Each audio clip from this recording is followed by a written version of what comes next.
အခုဗီဒီယိုမှာတော့ကျွန်တော်mobile robot နဲ့ robot arm ကိုတွဲဆက်တဲ့ဟာလေးကိုပြပါမယ်အဲ့အတွက်ကျွန်တော်ဒီ minimal robot description package တွေကိုဖွင့်ပါအဲ့ဒါမှာ minimal robot description and glue ဆိုတဲ့ URDF ရှိတယ်အဲ့ကောင်ဒီကောင်ပါဒီကောင်မှာဘာလုပ်တာလဲဆိုတော့ကျွန်တော်တို့ arm လုပ်တုန်းက arm ရဲ့အောက်ခြေ frame အောက်ခြေ link နဲ့ wall link ကိုချိတ်ပေးဖို့ကျွန်တော်တို့ arm to or glue robot to wall ဆိုတဲ့ joint တစ်ခုရှိတယ်ဗျာနော် GLUE glue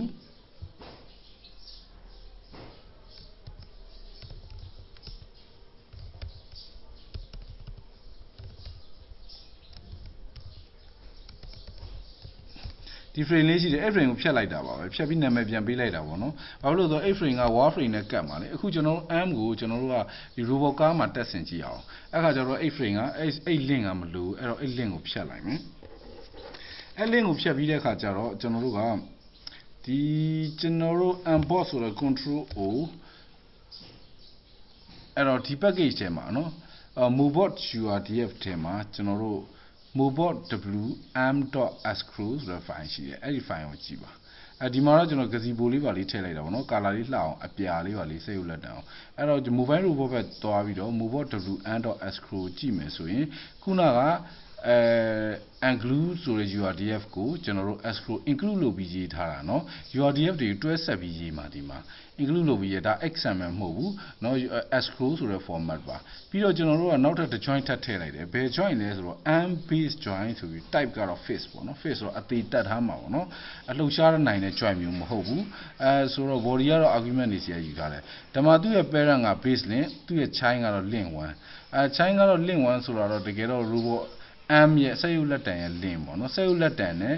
mobile robot ရဲ့ base link ကိုတွဲဆက်ပေးမယ် join လေးတစ်ခုကို arm base join ဆိုပြီးတော့နာမည်ပေးပြီးဒီမှာတက်လိုက်တာပါဒီမှာ arm ရှိပြီး arm base join ရှိသွားပြီပေါ့နော်အဲ့တော့ arm base join ရှိပြီဆိုလို့ရှိရင်အခုကျွန်တော်တို့က launch file တွေကိုကြည့်အောင်launch file နေမှာဆိုဒါဆို minimal robot control launch ကိုကြည့်မှာဒါဆိုရင်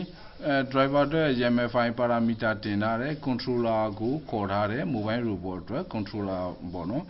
mobile robot ဘိန်းတွေကိုထိန်းချုပ်ဖို့နောက်ဒီကောင်ကတော့mobot package ထဲမှာ mobot wm ဆိုတဲ့ launch ကိုကြည့်ပါကြည့် launch ကိုကြည့်မယ်ဆိုရင်ဒီမှာ mobot wm ဆိုတဲ့ screw ကိုခေါ်ထားတယ်ဒီ screw ကဘာလုပ်တာလဲဆိုတော့ mobile robot ဖြစ်တဲ့ mobot 2 screw ရဲ့ပြီးတော့ robot n ရဲ့ URDF file နှစ်ခုရှိမယ်အဲ့ file နှစ်ခုကိုဒီ join နဲ့เนาะအဲ့ဒီlink နှစ်ခုကိုဒီ join နဲ့ဆက်ပေးထားတယ်ဟိုကအောက်ဆုံး link နဲ့ဟိုကအပေါ်ဆုံး link base link ကိုဒီ link နဲ့ချိတ်ပေးထားတာပေါ့เนาะအဲ့ m ကိုကျွန်တော်တို့က screw နဲ့ဖြီးပြီးတော့ကျွန်တော်တို့ parameter server ပေါ်တင်လိုက်မယ်ပြီးတဲ့ခါကျတော့ spawn URDF ဆိုပြီးတော့ကျွန်တော်တို့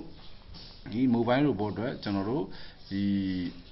URDF ကို gazebo ထဲထည့်တဲ့အလုပ်ကိုလုပ်မယ်ပြီးလို့ရှိရင် minimal robot control.launch ဆိုပြီးတော့ controller တွေကို launch လုပ်မလို့အတွက် controller တွေကိုခေါ်ပါတယ်เนาะအဲ့တော့ဒီကောင်ဒီ joint state controller joint state controller ဒီ robot n အတွက်ဖြစ်တယ်ဟောဒီကောင်ဒီ minimal robot control.launch ဆိုတော့ကျွန်တော်တို့ဖွင့်ကြည့်အောင်မယ် minimal robot control launch ကဟောဒီမှာရှိပြီးသားပါเนาะဒီမှာ joint state တွေကို publish လုပ်မယ်ဒါဆိုရင်ကျွန်တော်တို့က URDF မှာပြည့်စုံသွားပြီဆိုလို့ရှိရင်ကျွန်တော်တို့က launch လုပ်မယ်mobot URDF တဲ့က mobot wm.launch ဒီကောင်ကိုပဲကျွန်တော် launch လုပ်မယ်ကျန်တဲ့ကျွန်တော်ပြင်တဲ့ကောင်တွေအကုန်လုံးပါပါပြီဒါဆိုရင် mobile ကိုmobile robot အတွက်ရော robot n အတွက်ပါ joint state topic တွေကိုရနေမှာဖြစ်တယ်ကျွန်တော်တို့ manually control လုပ်ပြီးထိန်းချုပ်လို့ရပါပြီ program ရေးပြီးတော့လည်းထိန်းချုပ်လို့ရပါပြီအဲ့တော့ကျွန်တော် launch လုပ်ကြည့်အောင်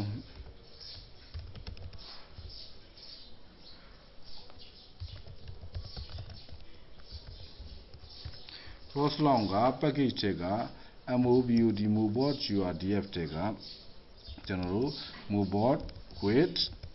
m ပေါ့နော် and.launch ပေါ့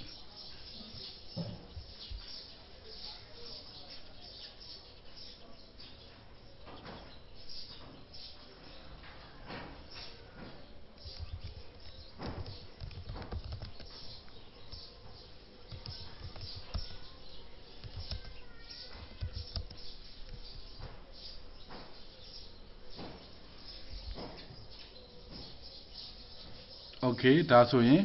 color လေးခြေထားတဲ့လက်တံကိုဒါဆိုရင် mobile robot ပေါ်မှာ robot arm လေးကိုစောက်ထားတာကိုတွေ့ရပြီဖြစ်ပါတယ်ဒီနည်းနဲ့ကျွန်တော်တို့က Gazebo မှာကျွန်တော်တို့ရဲ့ model file တွေကိုထည့်ပြီးတော့ controller တွေရေးပြီးတော့ကျွန်တော်တို့က program ရေးပြီးစမ်းသပ်ကြည့်လို့ရပါတယ် controller ရေးတဲ့အချိန်မှာ real world နဲ့ရေးတဲ့အချိန်မှာအနေငယ်ကွာခြားမှုတွေတော့ရှိပါတယ်